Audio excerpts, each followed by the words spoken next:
అందరికీ నమస్కారం. ఏపీ ఎంసెట్లో ప్రైమరీ కీలో అనుకున్న మార్కులు మనకొచ్చిన మార్కులు ఫైనల్ రిజల్ట్ చూస్తే కొంతమందికి తగ్గడం జరిగింది, కొంతమందికి పెరగడం జరిగింది. దీనికి కొన్ని కారణాలైతే ఉన్నాయి. అది కొంతమంది గవర్నమెంట్ ఏమైనా తప్పు చేసినా అనేది ప్రలోభంలో ఉన్నారు. అలాంటిది అయితే ఏమీ లేదు. ఇక్కడ దీనికి కావాల్సిన కారణాలు ఏంటి అంటే మనకి ఒక 4 కారణాలు ఉన్నాయండి.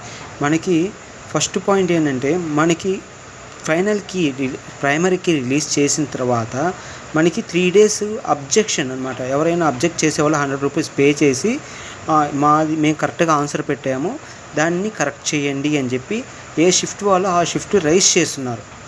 అంటే మన తరపున కూడా ఒకవేళ నేను 13వ తారీఖు ఎగ్జామ్ రాశాను అనుకోండి, 13వ తారీఖు నేను ఎగ్జామ్ రాసుంటే నేను రైజ్ చేయకపోవచ్చు, ఇంకొక అబ్బాయి రైజ్ చేస్తుండొచ్చు. అబ్బాయి రైజ్ చేసి అది కరెక్ట్ అయితే అబ్బాయికి మార్క్ యాడ్ అయితే నాకు యాడ్ అవుతుంది. అలా ఒకరు రైజ్ చేసి ఉంటారు. దాన్ని పరిశీలించి అది మనకేంటంటే అది రైట్ ఆన్సర్ అయితే రాంగ్ ఆన్సర్ ఇచ్చి ఉండొచ్చు, ఆ రాంగ్ ఆన్సరు పెట్టిన అబ్బాయికి అది కరెక్ట్ అయి ఉండొచ్చు, కరెక్ట్ పెట్టిన అతనికి రాంగ్ అయి ఉండొచ్చు. సో ఆ అబ్బాయికి మార్క్ యాడ్ అయి ఉంటుంది, ఈ అబ్బాయికి మార్క్ తగ్గుంటుంది. నెక్స్ట్ మనకి ఫైనల్ ఆన్సర్కి మార్పులు ఏముంటాయనంటే మనకి ఫైనల్ ఆన్సర్కి మార్పులు ఒక ప్రశ్నకు సమాధానం మార్చడం కానీ, ఒకటి కంటే ఎక్కువ సమాధానం సరైనవి పరిగణించడం కానీ, ఆ ప్రశ్న తొలగించడం కానీ మార్కులు మారవచ్చు. ఇప్పుడు మనకి 160 మార్కులకి కొన్నిసార్లు ఆ క్వశ్చన్నే తీసేస్తే 159కే నార్మలైజ్ చేసి ఇస్తారనమాట. ఇందాక చెప్పినట్టు ఒకటి కరెక్ట్ అవుతుంది, ఒకటి తప్పు అవుతుంది. ఒకవేళ వాడికి కరెక్ట్ అయ్యి వీడికి తప్పు అయి ఉండొచ్చు అని చెప్పాను కదా, ఆ విధంగా జరిగి ఉండొచ్చు. నెక్స్ట్ ప్రైమరీకి ఎప్పుడు కూడా ఫైనల్ కీ కాదు. ప్రైమరీ కీ ఏంటంటే ప్రైమరీగా తీసుకోవడం అనమాట. ఫైనల్ కీ అనేది ఏంటి అంటే అన్నీ మనకి అబ్జెక్షన్లు అన్నీ చూసుకొని అంతా ఓకే అనుకున్నప్పుడు రిజల్ట్ డిక్లేర్ చేసేదాన్ని ఫైనల్ కీ అంటారు అనమాట. అయితే ప్రిలిమినరీకి తుదికి ఇది కాదని మనం చెప్పాం ఆల్రెడీ. ఒక ఎగ్జాంపుల్ ఏంటంటే ఒక ప్రిలిమినరీ కీలో మనకి 85 మార్కులు వచ్చుంటాయి. అయితే ఫైనల్ కీలో మారితే 83 మార్కులు వచ్చుండొచ్చు, లేదా 87 మార్కులు రావచ్చు. అది సాధారణ ప్రక్రియ. ఈ విధంగానే వాళ్ళు ప్రతి ఇయర్ కూడా చేస్తున్నారు. ఎవరు కూడా ఏదో గోల్మాల్ జరిగిందని ఇంకోటి ఏదో జరిగిందని అపోహలు పడొద్దు.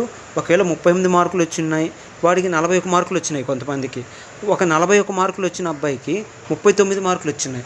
అంటే ఏంటి అని అంటే ఆ షిఫ్ట్లో అబ్బాయి పెట్టిన ఆన్సరు తప్పు పెట్టి ఉండొచ్చు, బట్ అది కరెక్ట్ అయి ఉండొచ్చు ప్రైమరీ కీలో. అదే ఆ షిఫ్ట్లో ఒక అబ్బాయి కరెక్ట్ పెట్టింటే అది తప్పు అయి ఉండొచ్చు. ఫైనల్ కీలో రెక్టిఫై చేశారు. రెక్టిఫై చేయడం వల్ల మార్కులు అటు ఇటు మారినాయి. సో ఇక్కడ ఎటువంటి ఏమీ జరగలేదు. గవర్నమెంట్ పర్ఫెక్ట్గానే ఇచ్చింది. దాని గురించి మీరేం చింతించొద్దు. అంతా ఏది జరిగినా మన మంచిగా అనుకోవడమే.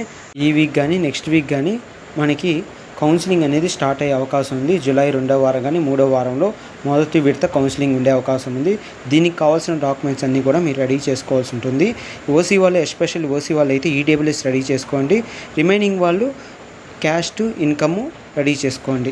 మేనేజ్మెంట్లో జాయిన్ అయ్యే వాళ్ళు కూడా, మేనేజ్మెంట్ కోటాలో జాయిన్ అయ్యే వాళ్ళు కూడా త్వరగా చూసుకొని మీకు ఏ కాలేజ్ బెస్ట్ అనుకుంటున్నారో ఆ పేమెంట్ సీట్ కట్టుకొని జాయిన్ అవ్వండి. Thank you for watching. ఏమైనా అప్డేట్ కావాలన్నా, ఏ కాలేజ్ గురించి అయినా మీకు ఫీడ్బ్యాక్ కావాలన్నా మా కామెంట్ సెక్షన్లో కామెంట్ చేయండి. నేను మీకు ఆన్సర్ చేస్తాను. వీలైతే మా నెంబర్కి కాల్ చేయండి. డిస్క్రిప్షన్లో నెంబర్ ఇస్తాను, మీ నెంబర్కి కాల్ చేయండి. Thank you for watching.